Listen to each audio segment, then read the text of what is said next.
तो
भाई मैं ये नहीं कह रहा कहीं पर भी कि अगर क्लासफुल राउटिंग प्रोटोकॉल कॉन्फ़िगर होगा तो डिफॉल्ट मास्क आएगा, या फिर हम जो है वो मेजर नेटवर्क लिखेंगे, और जब क्लासलेस राउटिंग प्रोटोकॉल होगा तो हम जो है सबनेट एड्रेस लिखेंगे। ऐसा मैंने बिल्कुल भी नहीं कहा। मैंने दोनों कोड लिखकर आपको दिखाए हैं, दोनों एक जैसे ही कोड है। नेटवर्क एड्रेस जो है वो सेम लिखा हुआ है 10.0.0.0, कुछ भी हो, इंटरफेस पे कोई भी आईपी लगी हुई हो, हम जो है वो 10.0 ही कॉन्फ़िगर करेंगे। वो आगे मैं जब मैं कोड की तरफ आऊंगा तो मैं उस वक्त आपको एक्सप्लेन भी करूंगा। जी सर, ठीक ठीक है सर, थैंक यू।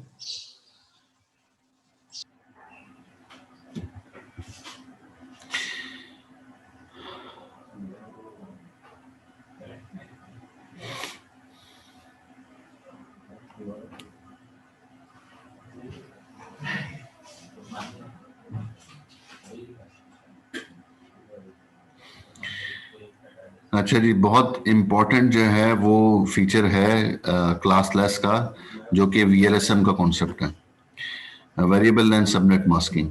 तो हम जहां पर जो है वो वेरिएबल लेंथ सबनेटिंग करते हैं, तो वहां पर हमें जो है वो एक बेनिफिट ये मिलता है कि हमें डिसकंटिन्यूअस का प्रॉब्लम नहीं आता है। डिसकंटिन्यूअस का प्रॉब्लम का मतलब ये है कि अगर मैं एक जगह पे खड़ा हुआ हूँ और मैं ये कहता हूँ कि मुझे जो है वो गुलशन इकबाल जाना है, तो वो बंदा पूछेगा कि भाई गुलशन इकबाल तो मेरे लेफ्ट साइड पर भी है, ये पूरा इलाका गुलशन इकबाल है। मेरे राइट साइड पर भी जो है वो पूरा गुलशन इकबाल है। जहां पर मेरा फेस है वो सामने भी पूरा इलाका गुलशन इकबाल है, और जो बैक है मेरी वहां पर भी गुलशन इकबाल है पूरा का पूरा। तो आप फिर उससे ये कहते हैं कि मुझे तो गुलशन इकबाल जाना है, वो कहेगा भाई ऐसा नहीं करें, गुलशन इकबाल तो पूरा का पूरा चारों तरफ मेरे गुलशन इकबाल है। आपको मैं डेस्टिनेशन नहीं बता सकता कि आपने किधर पहुंचना है। तो वो आपको आपकी हेल्प कर सकता है इस सूरत में। जी भाई,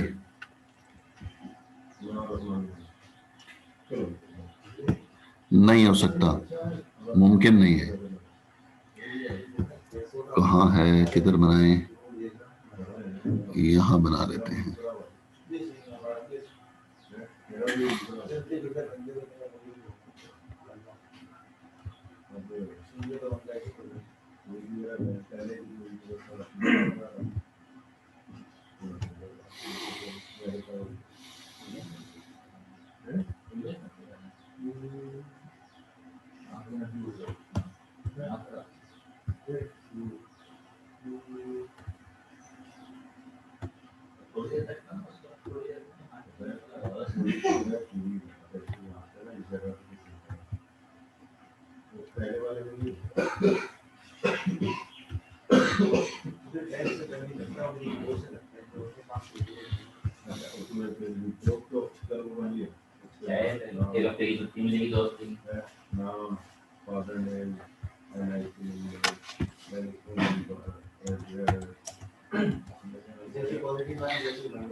भाई वो ये कह रहे हैं आपको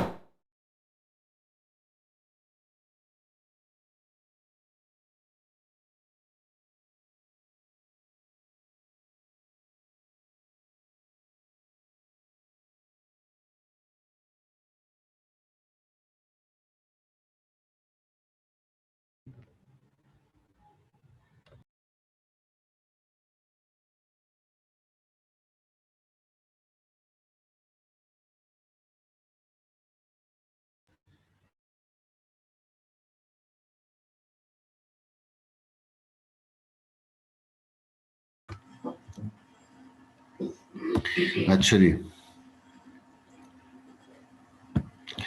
अब डेटा पैकेट यहां से आ रहा है, इस डायरेक्शन से इस राउटर के पास रिसीव हुआ। अब इस राउटर के पास रिसीव होने के बाद अब इसको भेजना है 10 नेटवर्क पे। 10 का नेटवर्क जो है वो ऊपर भी है, 10 का नेटवर्क नीचे भी है, लेकिन नेटवर्क एड्रेस अलग अलग है। एक का नेटवर्क एड्रेस जो है वो तकरीबन 10.25 24.18 है, समथिंग ऐसा कुछ होगा, और दूसरे का जो है 10.9.8 समथिंग होगा। तो दोनों का सब नेटवर्क एड्रेस अलग अलग है, लेकिन मेजर नेटवर्क सेम है। अगर हम इन राउटर्स के ऊपर क्लासफुल राउटिंग प्रोटोकॉल कॉन्फ़िगर कर देते हैं और अब जो है वो हम कहते हैं कि पैकेट को डेस्टिनेशन पे फॉरवर्ड कर दो, तो राउटर जो है उसके पास इंफॉर्मेशन जो है वो सिर्फ और सिर्फ मेजर नेटवर्क की है। भेजना कहाँ है उसको, हम ये कहते हैं कि वो भी लिख देते हैं, भेजना है उसको 10.24.18.7 पे भेजना है, इस जगह पे पैकेट को भेजना है, ठीक है। लेकिन उसके साथ उसका मास्क नहीं है मौजूद, क्योंकि क्लासफुल राउटिंग प्रोटोकॉल है, इसलिए वो एंड करेगा, लाजमी है 8 के साथ। ऐसा ही है।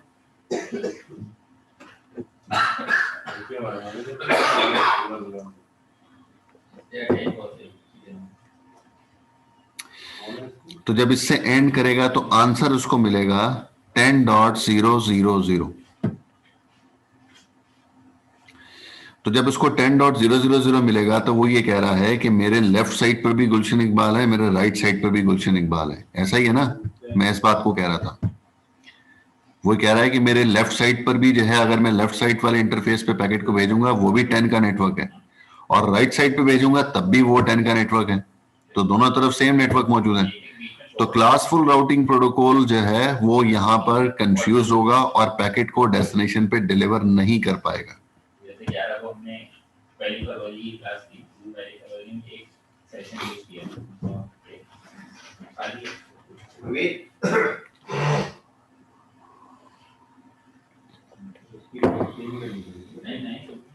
ऐसे पहली फरवरी में जो पहले हो रहा था।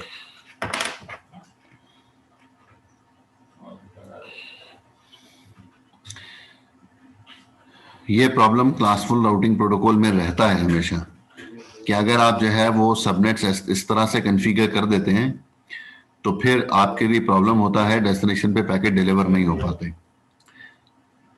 और अगर इन्हीं राउटर्स के ऊपर हम क्लासलेस राउटिंग प्रोटोकॉल कॉन्फ़िगर कर दें तो फिर क्लासलेस राउटिंग प्रोटोकॉल कॉन्फ़िगर होने की वजह से अब जो है वो मास्क लाजमी अटैच होगा। जो डेटा पैकेट जाएंगे एक राउटर से दूसरे राउटर पे, तो उसके डेटा पैकेट के अंदर आईपी के साथ साथ उसका मास्क भी अटैच होगा, वो जो भी हो, चाहे वो डिफॉल्ट मास्क है, चाहे वो जो है वो सबनेट मास्क है, वो अटैच होगा। तो अब अगर मास्क अटैच होगा तो अब राउटर जो है वो कंफ्यूज नहीं हो रहा। अब राउटर जो है वो इस आईपी को 29 बिट के साथ एंड करेगा, और एंड करने के बाद देख उसको आंसर जो मिलेगा वो अब कंफ्यूजिंग नहीं होगा।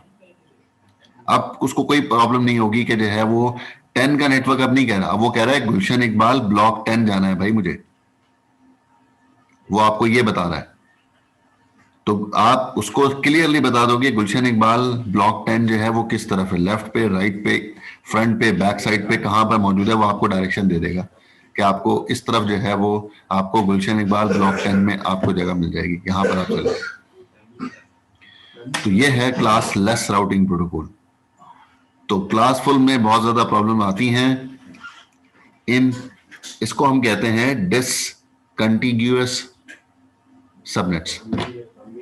ये डिसकंटिग्यूअस सबनेट्स हैं। इसीलिए हमने अपने प्रोटोकॉल के अंदर जो आपने प्रोजेक्ट बनाना है उस प्रोजेक्ट के अंदर ना तो RIP1 है और ना ही IGRP है। ये दोनों के दोनों प्रोटोकॉल मैंने उसके आपके प्रोजेक्ट में नहीं डाले, क्योंकि जो है वो अभी शुरू में कॉन्सेप्ट होता नहीं है IP एड्रेसिंग कैसे असाइन करनी है। तो इसलिए अगर अलग अलग सबनेट्स मुख्तलिफ जगह पर कर दिए तो फिर ये लॉजिकल प्रॉब्लम आपको फेस करनी पड़ेगी, फिर दोबारा IP एड्रेस चेंज करने पड़ेंगे। इसलिए मैंने उन दोनों प्रोटोकॉल को डाला ही नहीं है, ना RIP1 को और ना ही IGRP को। जी, तो RIP2 तो क्लासलेस है ना, उसमें ये प्रॉब्लम नहीं आती है। इसलिए हम कह रहे थे कि RIP2 कॉन्फ़िगर होगा। RIP2 जो है क्लासलेस राउटिंग प्रोटोकॉल है और उसमें VLSM की सपोर्ट होती है और उसको कहीं प्रॉब्लम नहीं होती है कि जो है वो कोई भी सबनेट कहीं पे भी डाल दें, डजंट मैटर, कोई इशू नहीं।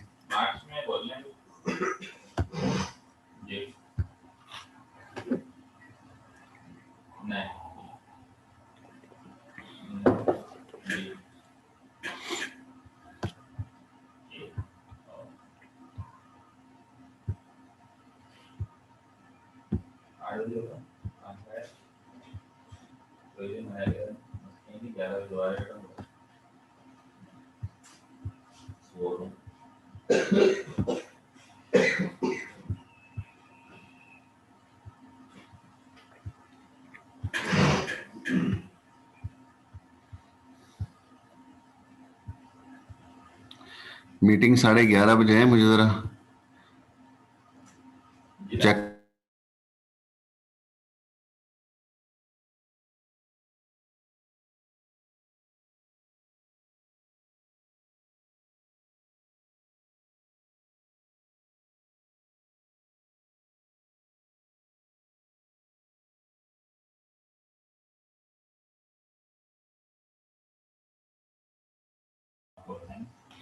अच्छा स्टूडेंट्स, RIP1 की बात कर रहे हैं। RIP1 is a distance vector routing protocol, ये हमने शुरू में डिस्कस किया। RIP version 1 can perform equal cost load balancing. हमने जो है वो स्टैटिक राउटिंग में भी इक्वल कॉस्ट की बात की थी। अगर एक डेस्टिनेशन पे जाने के लिए दो रास्ते हैं तो हम दोनों से जो है वो पैकेट को भेजें तो ये लोड शेयरिंग हो जाएगी। और RIP1 में भी जो है वो इक्वल लोड शेयरिंग की ही सपोर्ट है, इसमें भी अनइक्वल की सपोर्ट मौजूद नहीं है। अनइक्वल लोड शेयरिंग इसमें भी मुमकिन नहीं है। जिस तरह से स्टैटिक में नहीं कर पाते थे, इसी तरह से इसमें भी मुमकिन नहीं है।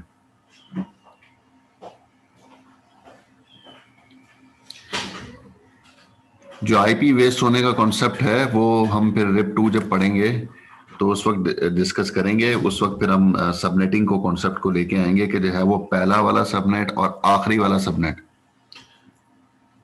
तो वो दोनों में जो है वो IPs जो हैं वो ज़ाया होती हैं। तो इसीलिए हम जो है जब हम RIP1 में सबनेटिंग करते हैं तो उसमें भी सबनेट जब हम कैलकुलेट करते हैं तो n-2 कर रहे होते हैं, 2n-2 कर रहे होते हैं। और जब क्लासलेस में हम जो है वो सबनेटिंग करते हैं तो उस वक्त जो है वो 2n से हम काउंट करते हैं कि कितने सबनेट बनते हैं।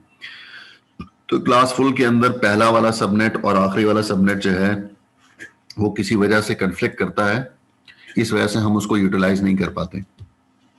तो काफी IPs आया होती हैं उसमें। अगर पहले वाले सबनेट और आखिरी सबनेट में 10-10 IPs मौजूद हैं तो वो सारी की सारी वेस्ट हो रही होती है, उसको हम यूटिलाइज नहीं कर सकते। उसके रीजन क्या है, जब हम RIP2 पढ़ेंगे उस वक्त बताएंगे।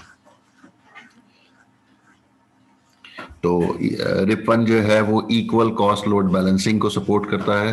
तो एक डेस्टिनेशन पे जाने के लिए अगर 2, 3, 4 रास्ते हैं तो चारों रास्तों से जो है वो पैकेट जाएगा, बराबर पैकेट जा रहे होंगे। अगर आपके पास जो है वो 12 पैकेट्स हैं भेजने के लिए किसी एक डेस्टिनेशन पर, तो चारों रास्तों से 3-3 पैकेट जा रहे होंगे, तो ये इक्वल लोड शेयरिंग हो जाएगी। क्लासफुल रूट लुकअप हमने कहा कि RIP version 1 classful routing protocol है। तो जब ये क्लासफुल राउटिंग प्रोटोकॉल है तो इसमें जो डेटा पैकेट जा रहा होगा तो उसमें कभी भी मास्क अटैच नहीं होगा। मास्क जो है अगले राउटर जितने भी हैं उन पर जो है जब पैकेट पहुंचेगा तो वो डिफॉल्ट मास्क के साथ एंड कर रहा होगा। क्लास A है तो 8 के साथ, क्लास B है तो 16 के साथ, क्लास C है तो 24 बिट के साथ। जी, there is no provision for RIP to advertise a subnet mask along with each route entry. यही बात मैंने भी की। उसके बाद फिर जो है वो periodic time period by default is 30 second. तो जब हम कह रहे हैं कि ये डिस्टेंस वेक्टर है, पहली लाइन में ये लिखा हुआ है, ये डिस्टेंस वेक्टर राउटिंग प्रोटोकॉल है, तो डिस्टेंस वेक्टर होने की वजह से ये पीरियोडिक अपडेट कर रहा होगा। जो भी राउटिंग टेबल इसके पास मौजूद है वो अपने नेबर राउटर को अपडेट कर देगा हर 30 सेकेंड के बाद। ये डिफॉल्ट टाइम है। हम उस दिन पिछली दफा भी हमने कहा था कि टाइमर बेसिक की कमांड है, बुक से देख लीजिएगा, उसके थ्रू हम जो है वो टाइम पीरियड जो है वो डिफॉल्ट को चेंज भी कर सकते हैं। एक्चुअल जो है 30 होता है, आप उसको 25 भी कर सकते हैं, आप उसको 35 भी कर सकते हैं, आपकी मर्जी है जो आप डालना चाह रहे हैं। तो उसे टाइमर बेसिक की कमांड से चेंज कर सकते हैं। उसके बाद hop count is use for metric. तो जब हम बात कर रहे हैं कि किसी डेस्टिनेशन पे पैकेट को भेजना है तो ये हमेशा जो है डायनामिक राउटिंग प्रोटोकॉल में ऑप्टिमल रूट फाइंड आउट करता है, बेस्ट रूट फाइंड करता है। तो बेस्ट रूट किस बेस पे होगा? तो बेस्ट रूट जो है वो होप काउंट के बुनियाद पर होगा कि अगर किसी एक डेस्टिनेशन पे जाने के लिए 2 होप अवे डेस्टिनेशन है और दूसरा एक और रास्ता मौजूद है मेरे पास जहां से 10 होप अवे डेस्टिनेशन आ रहा है, मतलब 10 राउटर दरमियान में आ रहे हैं और दूसरी तरफ से 2 राउटर दरमियान में आ रहे हैं, तो जो बेस्ट रूट होगा या जो ऑप्टिमल रूट होगा वो 2 होप अवे वाले रास्ते से सारे के सारे पैकेट जा रहे होंगे। कोई एक सिंगल पैकेट भी 10 होप अवे वाले रास्ते से नहीं जाएगा क्योंकि वो ऑप्टिमल रूट नहीं है। इस वजह से अब अगर वो वाला रास्ता जो कि 2 होप अवे वाला है वो डिस्कनेक्ट हो जाता है किसी वजह से, तो अब दूसरा रास्ता आपके पास अवेलेबल है और आप जो है वो दूसरे रास्ते से पैकेट भेजना शुरू कर देंगे जो कि 10 होप अवे है। हालांकि 10 होप अवे, लेकिन पहला वाला रास्ता जहां से 2 होप अवे था वो अब अवेलेबल नहीं है, वो तो अनरीचेबल हो गया। तो अब ये कंपेयर करेगा, एक तरफ से अनरीचेबल है, दूसरी तरफ से 10 होप अवे है, इसलिए सारे के सारे पैकेट 10 होप अवे वाले रास्ते से जा रहे हो।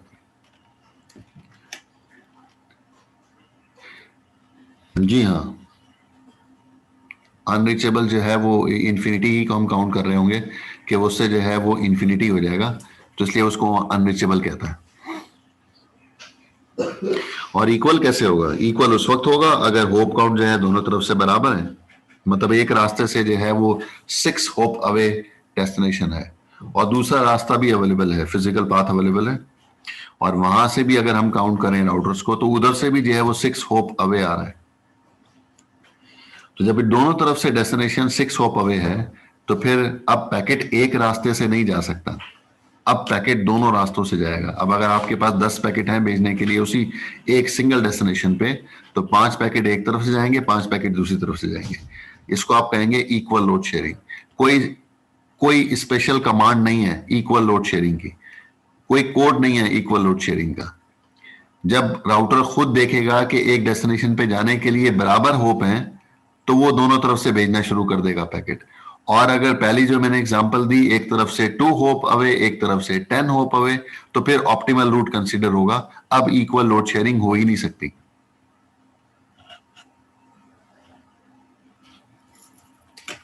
क्लियर है सबको?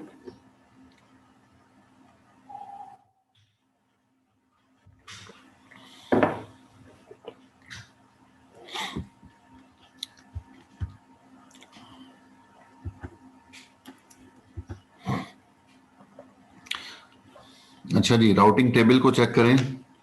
राउटिंग टेबल जो है वो यहां पर हमारे पास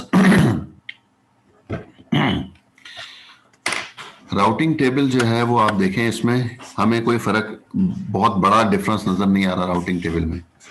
राउटिंग टेबल जैसे जो है वो स्टैटिक राउटिंग का था वैसा ही राउटिंग टेबल हमें यहां पर भी नजर आ रहा है। सबसे पहली जो लाइन लिखी हुई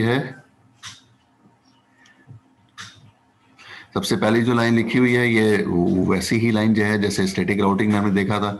जिस नेटवर्क के बारे में डिटेल बता रहा है वो नेटवर्क ऊपर हाईलाइट कर दिया और उसका मास्क बता दिया, कितने सबनेट्स हैं और ये क्या डिटेल है वो सारी नीचे मेंशन, जो जितनी भी डिटेल मौजूद है उसकी समरी यहाँ पर मेंशन होती है। यहाँ पर जो है वो 9 सबनेट बज़ाहिर मुझे लिखा हुआ नजर आ रहा है, तो 9 सबनेट जो है वो ये सारे के सारे सबनेट की डिटेल हमें नजर आ रही है। पता नहीं 9 है कितने, 1 2 3 4 5 6 7 8 9 ही है, 9 सबनेट्स हैं।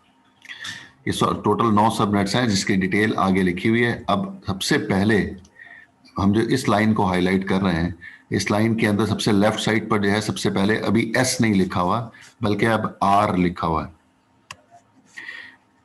एस लिखा होगा तो इसका मतलब है इस पर स्टैटिक राउटिंग कॉन्फ़िगर है।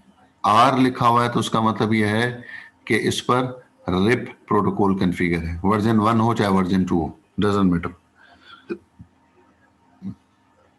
ये ऊपर लिखा हुआ है आर फॉर रिप। तो इसलिए जो है वो पहली बात तो यह है कि ये इस नेटवर्क पर, जो नेटवर्क सामने दिया हुआ है 10.10 का, ये नेटवर्क इस पर जो है वो रिप प्रोटोकॉल कॉन्फ़िगर है।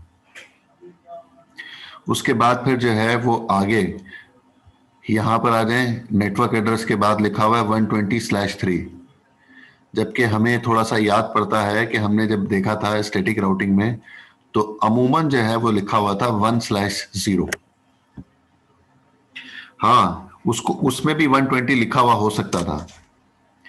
हमने देखा था, हमने जो है कहीं पे 50 किया था, कहीं पे 100 किया था, तो 120 भी लिखा हुआ आ सकता है, 120 भी लिखा हुआ आ सकता है। तो 120 स्टैटिक राउटिंग का एडमिनिस्ट्रेटिव डिस्टेंस हो सकता था, बिल्कुल हो सकता था, उसमें कोई फर्क नहीं पड़ता। लेकिन साथ में स्लैश के बाद 0 नहीं लिखा हुआ होगा। अब जो है अगर ये स्टैटिक राउटिंग होता तो 120 के साथ 0 लिखा होता तो फिर मैं कहता कि ये स्टैटिक राउटिंग है। और दूसरा पहचान, यहां आर लिखा हुआ है, ये दोनों का डिफरेंस समझ लें। अगर आर लिखा हुआ है तो ये स्टैटिक राउटिंग तो किसी सूरत में हो ही नहीं सकता। और दूसरा, अगर 120 पे थोड़ा सा शक है कि 120 तो जो है वो एडी स्टैटिक राउटिंग का भी हो सकता है, तो फिर जो है वो 3 तो नहीं हो सकता, फिर वो 0 ही होगा। अब ये डायनेमिक राउटिंग है, स्टैटिक राउटिंग नहीं है, रिप वर्जन 1 है, तो इसलिए एडी इसका डिफॉल्ट रिप 1 का 120 होता है। रिप का एडी जो है वो हमेशा 120 होता है। और उसके बाद जो है वो 3 जो लिखा हुआ है वो मैट्रिक को रिप्रेजेंट करता है। मैट्रिक, हमने उस दिन भी बात की थी स्टैटिक राउटिंग में कि स्लैश के बाद जो लिखा होगा वो मैट्रिक होगा। तो क्योंकि हम रिप प्रोटोकॉल को कंसीडर कर रहे हैं तो इस 3 का मतलब ही हम होप काउंट कंसीडर कर रहे होंगे। इसको हम बैंडविड्थ नहीं कह सकते, इसको हम डिले नहीं कह सकते, इसको हम रिलायबिलिटी नहीं कह सकते, इसको हम एमटीयू मैक्सिमम ट्रांसमिशन यूनिट नहीं कह सकते। इसको सिर्फ और सिर्फ हम होप काउंट ही कंसीडर कर रहे होंगे क्योंकि आर फॉर रिप है, इस पर रिप प्रोटोकॉल कॉन्फ़िगर। तो इसलिए ये जो डेस्टिनेशन की बात कर रहा है, ये जो डेस्टिनेशन 10.10.0.0 है, ये नेटवर्क इस राउटर से, कौन सा राउटर जो है, ये राउटर का नाम लिखा हुआ है, इस राउटर से 3 होप अवे है। ये हो गया। उसके बाद फिर जो है वायर रूट जो लिखा हुआ था वो वैसे ही लिखा हुआ है जैसे हमने स्टैटिक राउटिंग में देखा था। स्टैटिक राउटिंग में हमने खुद टाइप किया था, कोड लिखा था। डायनेमिक राउटिंग में राउटर खुद सिलेक्ट करेगा, राउटर अपनी मर्जी से सिलेक्ट करेगा। ऑप्टिमल रूट जहां से उसको शॉर्टेस्ट पाथ नजर आ रहा होगा उसको वो सिलेक्ट कर रहा होगा। कहां से भेज रहा है? 10.5.5.1 से पैकेट को फॉरवर्ड कर रहा है कि 3 होप अवे और वाया रूट ये वाला होगा और कितने टाइम में पहुंचेगा वो बता रहा है, और कौन सा इंटरफेस है जिससे वो पैकेट आउट होगा उस राउटर से। सीरियल इंटरफेस 1 है जी, हमेशा शॉर्टेस्ट पाथ ही होगा। और फिर दूसरी लाइन भी देख लें। दूसरी लाइन के ऊपर भी जो है यही लिखा हुआ है, उसी नेटवर्क के बारे में बात हो रही है, सेम डेस्टिनेशन के बारे में। 10.10.0.0 के लिए एडी 120 और एडमिनिस्ट्रेट और मैट्रिक जो है वो 3 है। ऊपर वाले का भी 3 था, नीचे वाले का भी 3 है। इसका मतलब यह है कि इसी डेस्टिनेशन पे जाने के लिए इसके पास 2 रास्ते मौजूद हैं और वो दोनों के दोनों इक्वल लोड शेयरिंग कर रहे हैं। इक्वल कैसे नजर आ रहा है? क्योंकि होप काउंट दोनों में 3 नजर आ रहा है। ऐसा कभी भी लिखा नहीं हो सकता कि एक तरफ 3 लिखा हो एक तरफ 2 लिखा हो, एक तरफ 3 लिखा हो एक तरफ 5 लिखा हो और दोनों तरफ से पैकेट जा रहे हैं। इम्पॉसिबल है, ये नहीं हो पाएगा कभी भी किसी राउटिंग टेबल में ऐसा रिप में नहीं हो पाएगा। कि दोनों तरफ से पैकेट जा रहे हैं, एक तरफ से 3 होप और एक तरफ से 5 होप है, ऐसा कभी भी टेबल में नजर नहीं आएगा, ऐसा कभी भी पैकेट नहीं जा रहा होगा। इक्वल लोड शेयरिंग अगर होगी तो फिर होप काउंट्स इक्वल होंगे, और अगर ऑप्टिमल रूट होगा तो फिर एक ही लिंक दिखा रहा होगा, एक ही पाथ दिखा रहा होगा। दोनों पाथ नहीं हो सकते कभी भी। दोनों पाथ इसलिए दिखा रहा है क्योंकि दोनों तरफ से जाने का रास्ता बराबर है, इक्वल है। तो इसलिए जो है वो दूसरे रास्ते से देख लें, उसका वाया रूट लिखा हुआ है 10.1.1.1, पहले वाले का लिखा हुआ था वाया रूट 10.5.5.1, दूसरे का वाया रूट है 10.1.1.1। भाई तो ये इसी तरह से कह रहा है ना कि हम थोड़ी देर के लिए कंसीडर कर लेते हैं कि क्रॉसिंग से आपने गुलशन इकबाल जाना है, जिसकी हम बात कर रहे थे। तो गुलशन इकबाल जाने के लिए दो रास्ते हैं, लेफ्ट साइड से चले जाओ कोइनोबाद की तरफ से, या राइट साइड से चले जाओ लांडी की तरफ से। दोनों तरफ से आपको जो है वो वक्त बराबर लगेगा। तो मैं जब ये थोड़ी देर के लिए कंसीडर कर लें तो फिर हम ये कहते हैं कि पैकेट जो है वो ट्रैफिक जो है दोनों तरफ से जा रही होगी, लेफ्ट साइड से भी और राइट साइड से भी, क्योंकि दोनों जो है जिस ट्रैफिक ने गुलशन इकबाल जाना है तो दोनों तरफ से रास्ता उसको बराबर मिल रहा है, तो इस वजह से वो दोनों रास्तों को यूटिलाइज कर रहा होगा। तो अगर 10 पैकेट है तो 5 एक तरफ से जा रहे होंगे, 5 दूसरी तरफ से जा रहे होंगे। कोई सवाल इन दोनों लाइंस में?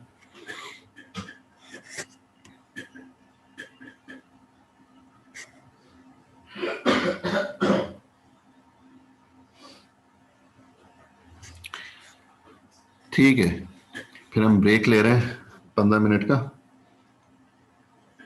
15 मिनट भी नहीं है, 12 मिनट है हमारे पास। तो तकरीबन जो है वो 25 पे हम क्लास स्टार्ट कर रहे हैं, 10:25 इंशाल्लाह।